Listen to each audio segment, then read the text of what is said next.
The sound of the didgeridoo was first heard in this northeast corner of Arnhem Land in northern Australia.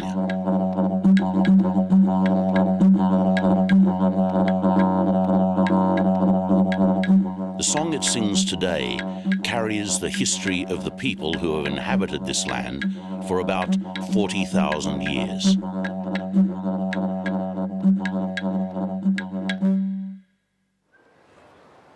In recent years, the sound of the didgeridoo can be heard in the major cities in Australia. The didgeridoo serves for many people as a symbol of Aboriginal Australia, but few pause long enough to learn the true story behind its music. The traditional name we call this instrument here is called the YIDAKI or the YIDAKI. That's the traditional name. Aboriginal people have been calling it that name for thousands of years. Then along came some European people and they thought they might make up a new sound, and they made up the word from this sound here. This is where they get the word from. Watch.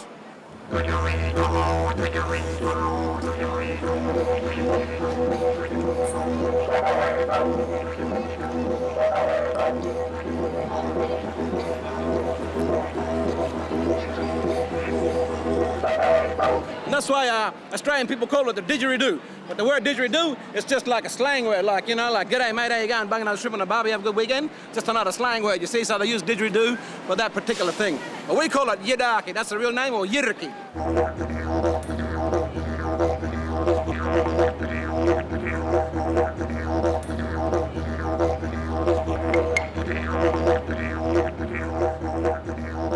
The Yolngu people of Arnhem Land had important history and sacred lore to pass down from one generation to the next since time began. Their stories were conveyed in song and verse. They needed musical instruments to accompany their singing.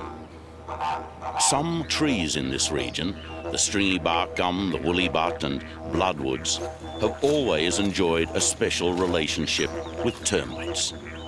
In Arnhem Land, these insects, often regarded as a menace in other areas, played an essential role in the creation of the YIDAKI. Not many people realise that this old tree here is very important in the ecosystem here. From a cultural point of view, this is the tree of life. This symbiosis that occurs with termites, eating the heartwood out of the tree. The smaller trees are used for YIDAKIs.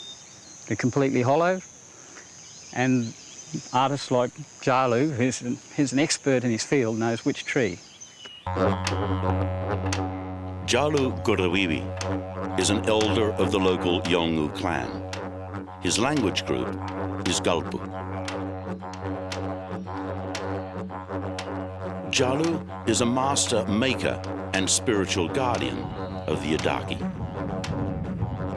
Djalu is teaching his sons, Larry and Vernon, the music, songs and dance traditionally used to drive away storm clouds, clouds which can deliver torrential rain to Arnhem Land when tropical cyclones are operating in the region.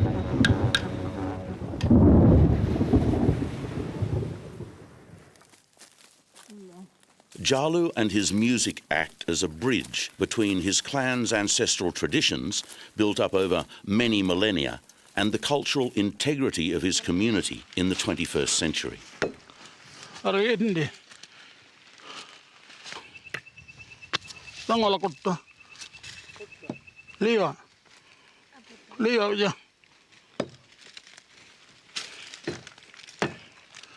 The quality and tone of any musical instrument made from natural products, such as wood, is dependent on choosing the most suitable material in the first place.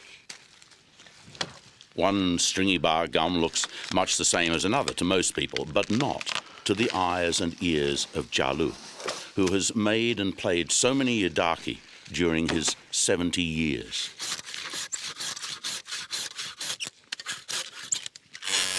The basic pitch of a YIDAKI is determined by the length, and in this region, they're generally 1.3 to 1.5 metres long.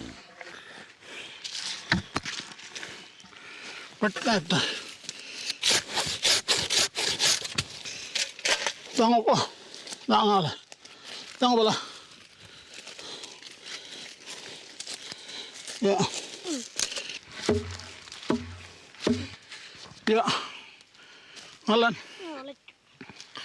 Welcome. Djalu provides detailed lessons for these potential Yidaki masters. They learn about every step in the process of making and playing the Yidaki. Marine. Now, Nambala, Tartanaka, the ritual, Nambala Wakin. I believe I come.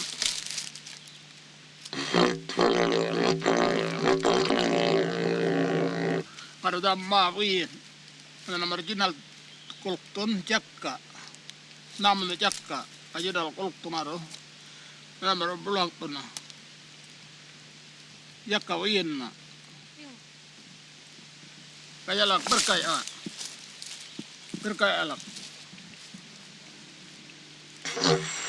Jujud, main, berkaya lang.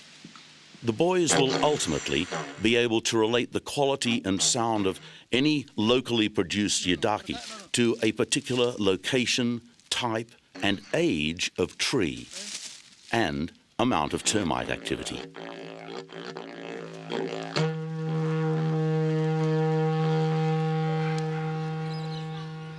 While women in many clan regions are forbidden from playing the Yidaki or Didgeridoo in ceremonies or on formal public occasions, they do play an important role in making the instrument. The Yolngu people of northeast Arnhem Land do not require a particular pitch, but they do place emphasis on the sound quality. A clear and resonant sound is sought.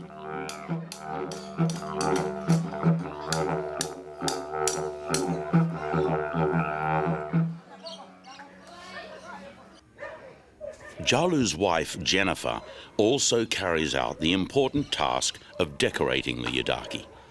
Jennifer employs traditional Aboriginal painting techniques to illustrate some of her clan's totems. She would never paint these representations without permission. I'm painting my own totem too, when my father teach me. When I was grow up, I used to see my father paintings. My father gave me authority to painting. They paint their own totem, just like this one. Fire snakes and water lilies. This painting is not merely decorative art. The representations are chosen to add an element of reverence to an instrument that might accompany their most sacred storytelling ceremonies.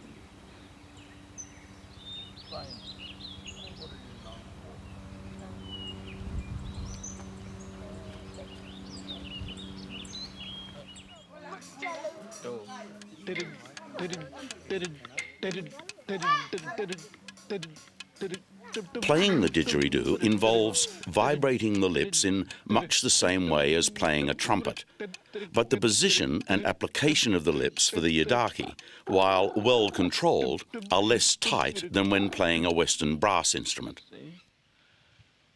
Like 4 sound.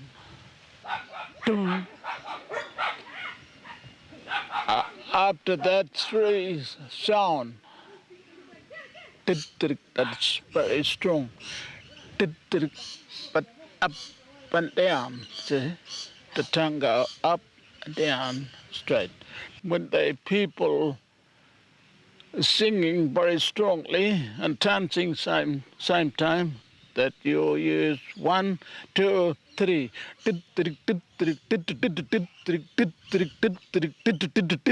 Very strong.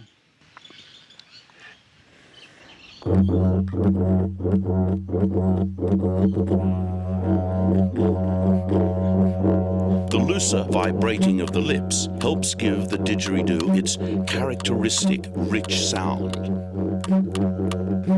Yolngu Yidaki performance can involve various techniques of tonguing and the use of vocal sounds.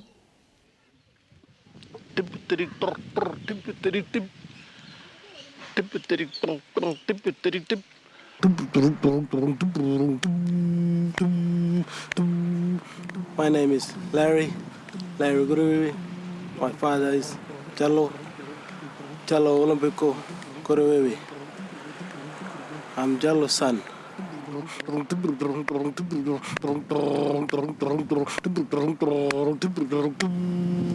Different combinations of playing techniques are employed by different communities, but the use of a technique called circular breathing to produce the primary drone sound is one basic skill required for all Yidaki and Didgeridoo players.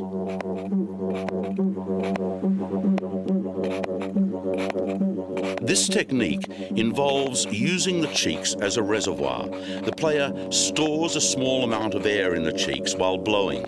They then express that retained air slowly by tightening the cheeks while taking short, sharp intakes of air through the nose. Djalu's son, Larry, is well on his way to becoming a master player. I was practicing, then here it is. I play good. Ditch.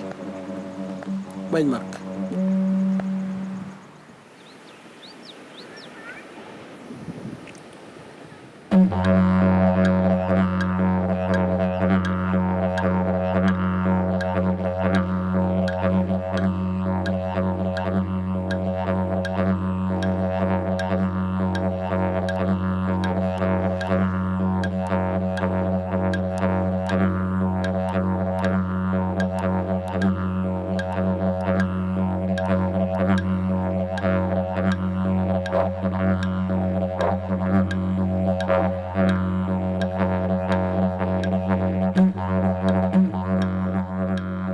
In recent years, studies of the musical attributes of the Yidaki, or Didgeridoo, has extended beyond the special interests of ethnomusicologists.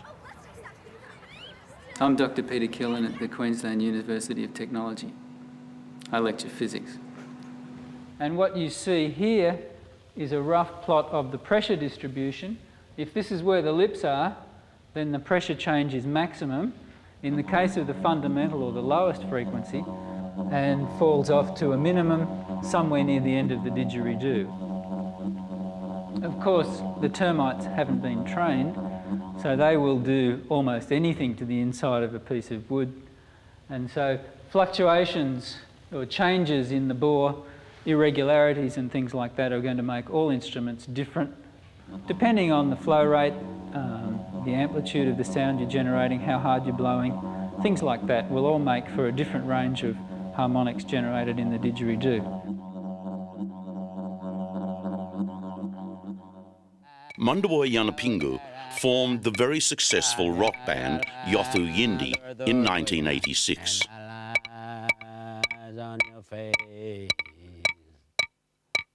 The answer is here. Yothu Yindi's continuing commercial and critical success has introduced Aboriginal music and dance culture to world music audiences.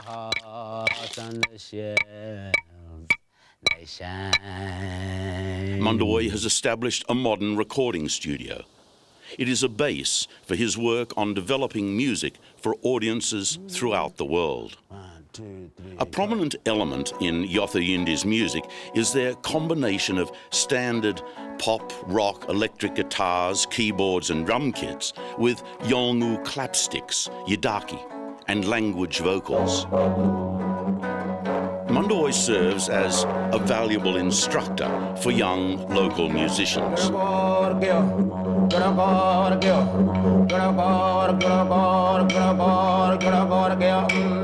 While respecting the Yidaki's traditional role, he is developing new musical paths for its future players to explore.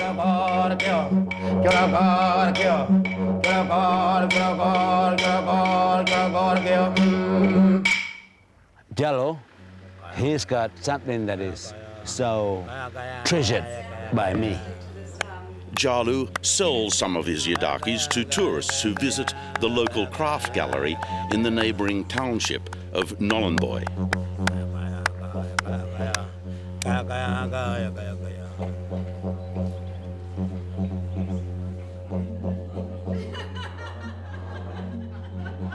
He also sells some of his instruments to select outlets in the southern capital cities of Australia and to keen collectors in a number of countries around the world. Germany, to America, and to Sydney.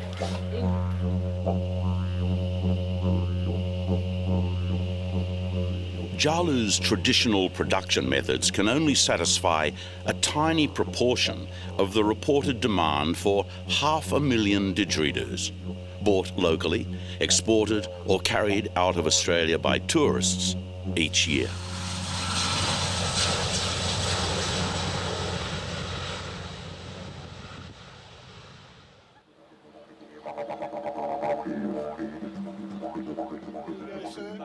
The commercial success of the didgeridoo has created considerable business for some in the city. We have plain blanks ranging from $126, $110, $140. You get a free bag, free wax, and a free book. My boyfriend has a collection of different instruments, and so I buy this Aboriginal strange thing. They're making them out of PVC, they're making them out of anodized alloy, they're making them out of glass, they're making them out of brass, they're making them also out of cherry wood split in two, glued back together in Europe. They're making them out of mahogany, basically anything that they can get their hands on it that's got a hole on it and that people can blow that's hygienic. Yeah, they're making the sound because they love the rhythm. They love the rhythm of the YIDAKI, yeah, they love it. The slide didge is PVC, has 10 notes, and you can pump the didgeridoo in and out of key to get a variable pitch. This success is often at the expense of its spiritual tradition. Alternative lifestylers in Australia often look to the music of the Yidaki as a gateway to the true Aboriginal experience. I started with the mythology that the didgeridoo was the gateway to the dream time.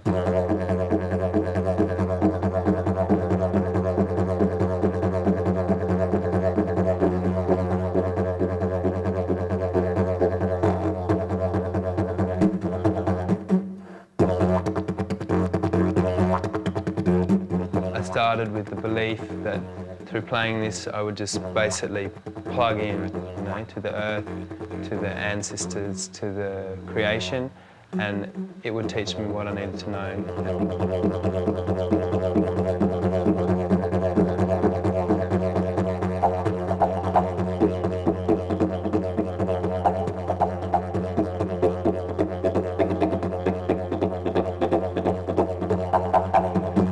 The didge has just been this gateway to this trance space that now apply to everything.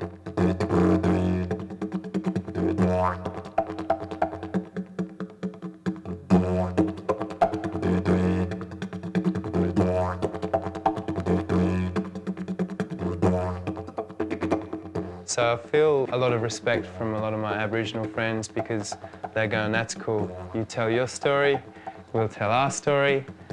We're all happy, you know, and I know they feel, that's cool, you're playing your music with it, you know, and a lot of the stuff I'm doing now is kind of dance, funk kind of grooves, you know, but it's all coming from a heart space and from a really, you know, position of respect and love for the instrument and for Australia.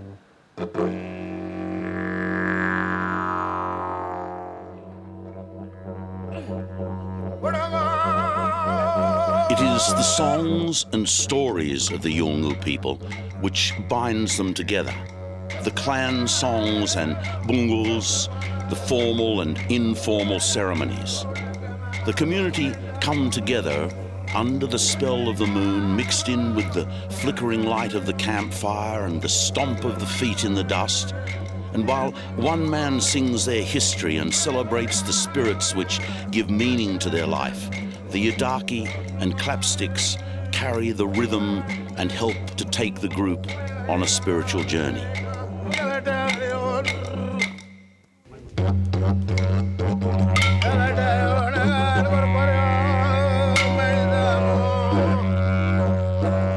Yidaki has a serious role to play in men's ceremony, but it is also used as a popular instrument that can be played for the enjoyment of the whole community. Songs are distinguished between serious and fun, formal and informal.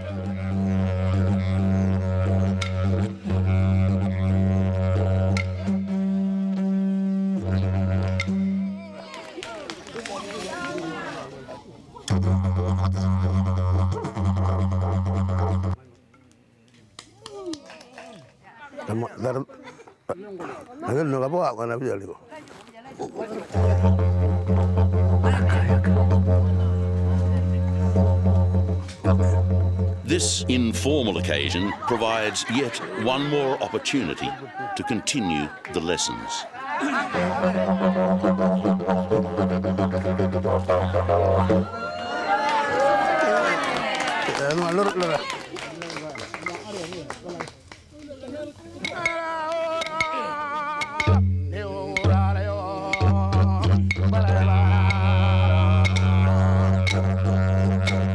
The young boys are already practiced dancers and delight in the opportunity to join with their fathers, mothers, brothers and sisters in celebrating the spirit of the Brolga bird which inhabits their land.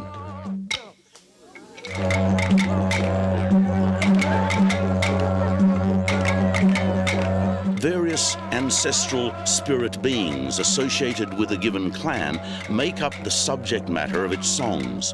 These spirit beings include birds and animals, natural phenomena such as clouds and wind, cultural artifacts like spears, and also tales of great ancestral hunters and ordinary people.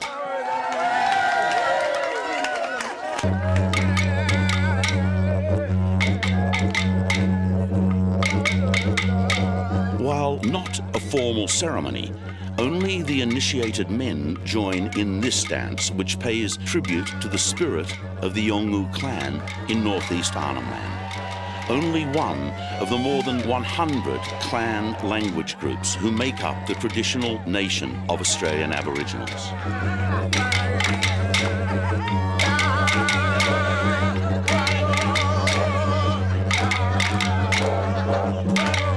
Djalu can be well pleased that his ancestral knowledge, his craft, and the music of the Yidaki he makes all contribute to the cultural future of his people.